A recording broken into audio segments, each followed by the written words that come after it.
Hi, everybody.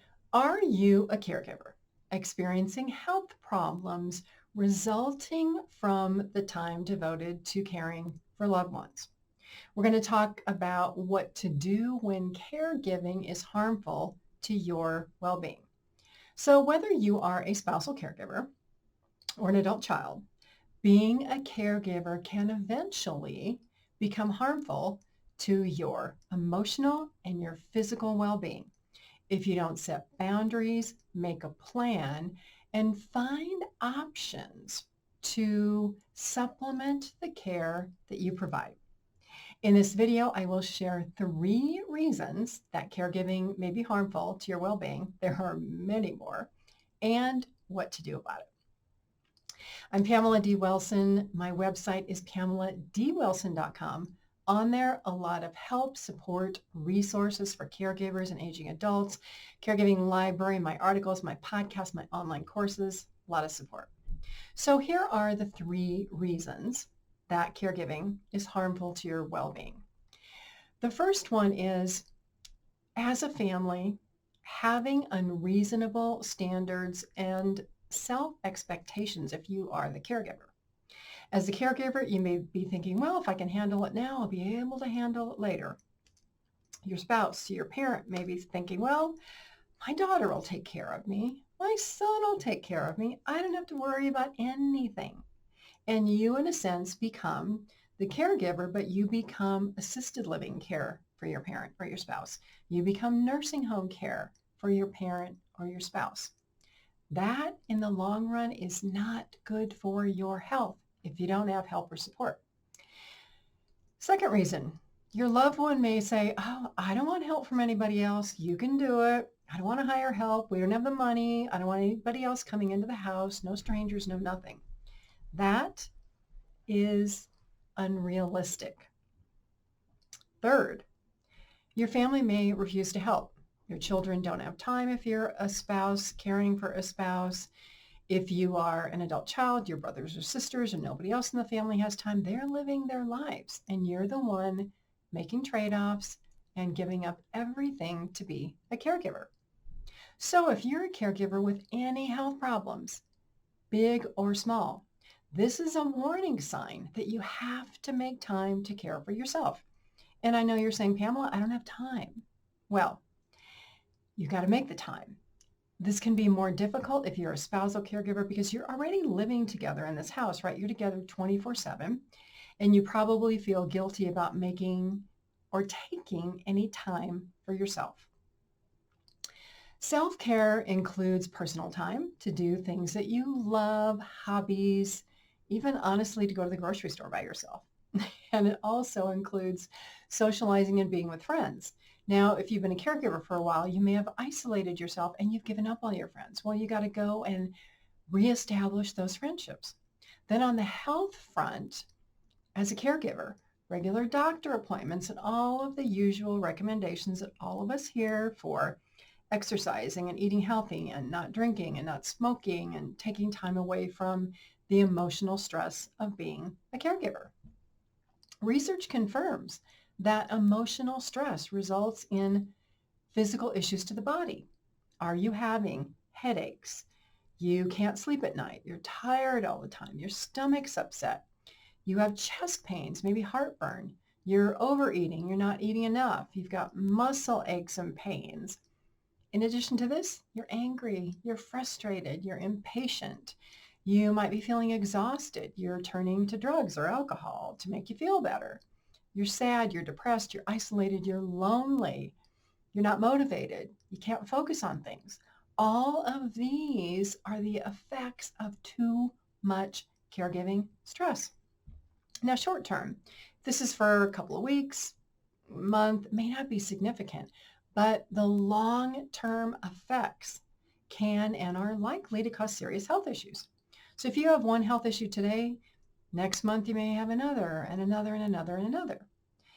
A lot of caregivers say that they feel equally bad and equally good. So they have as many bad days every month as they have good days every month where they're feeling well. So what do you do about all this, right? You need a solution. Well, Some people may have complicating factors like accessing healthcare, meaning seeing a doctor or knowing how to work through the healthcare system. Or maybe you see a doctor, but you still haven't figured out what to do about all this stress because the doctor is only dealing with your physical health problems. Maybe you have stress resulting from transportation issues, or you don't know what good food to eat, or you can't get enough food. Maybe you need a food bank or other options. So here's a big hint about all this. Caregiving relationships and responsibilities are the main cause of caregiver stress. So once you realize that this is the problem that you have to tackle, you have to do something about it, right? If you want things to change.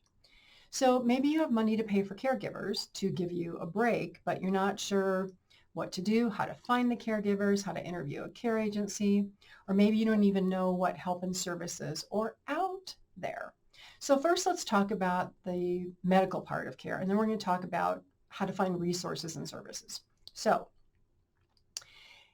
if you struggle with managing within the healthcare system, maybe you have a doctor, don't have a doctor, maybe you don't trust the doctor, maybe you don't understand their recommendations, or you don't have health insurance, or they prescribe things and you don't want to take them, or you can't afford to pay for your prescriptions. There's a lot of issues that are involved with getting good care and good health care. So if accessing healthcare and paying for care is a problem, tell your doctor, see what resources they can offer you in that office. Let's go to the other end and say you don't even have insurance and you have health issues and you're thinking, I can't afford any of this. Well, get on the internet and Google low-cost public health clinics near me, and then make an appointment. It's likely that the people who work there are going to have a whole list of resources that can help you with a lot of these caregiving problems.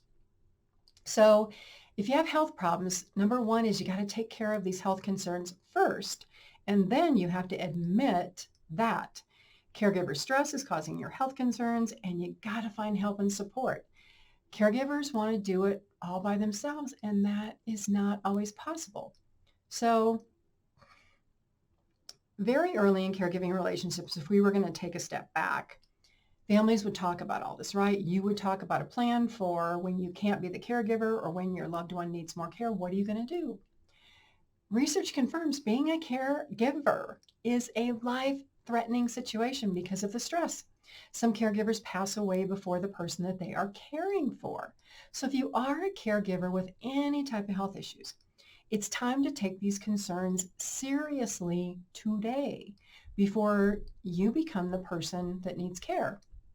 Or what if you ignore this and you become seriously ill? You end up in the hospital. Who's going to care for your parent or your spouse if there's nobody else? Your loved one who needs care then has no care because you didn't care for yourself. I know it's very simple and it's very complicated. You must plan for your exit from caregiving. You must plan for finding other options for help in the event that you become sick or burned out and exhausted and need health care yourself, because it's very likely that you will. We all think caregiving is going to be this short-term thing. It's going to, maybe a month, couple months, and mom or dad will get better or spouse will get better, right? Well, after you've been doing this for 5, 10, 15, or 20 years, you realize it's not going to end, or it's going to take a long time before this is resolved. And all the while, you're getting sicker and sicker, and you don't feel good, and you have more health issues.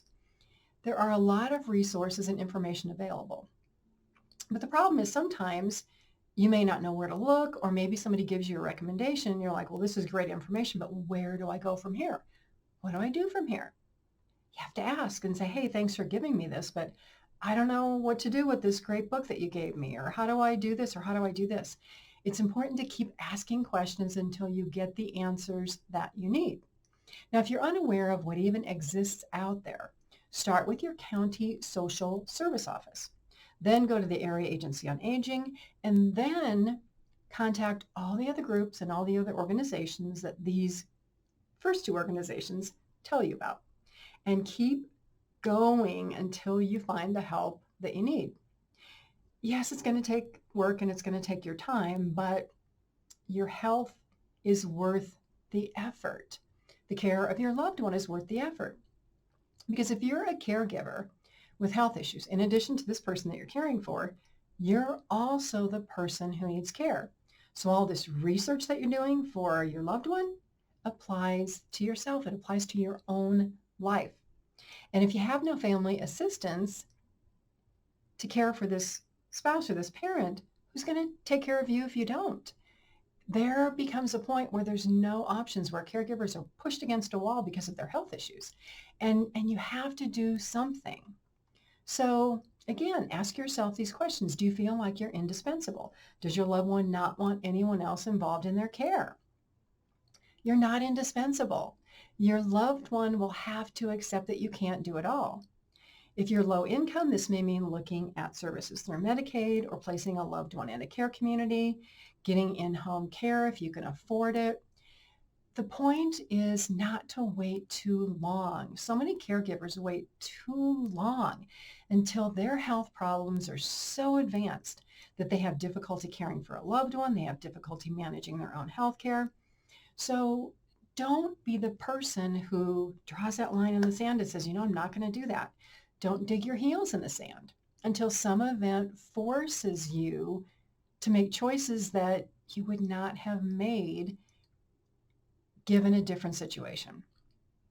For over 20 years that I've been doing this, a lot of caregivers wait too long. Many wait too long. And then what they don't realize is all these options that they would have had before, they're gone because the situation has gone past a point of no return. Caregivers work and work and work until you drop, until you end up in the hospital and you can't do it anymore. That's sad, and it doesn't need to happen. It's sad for the caregiver who now has a lot of health issues and you need care, right?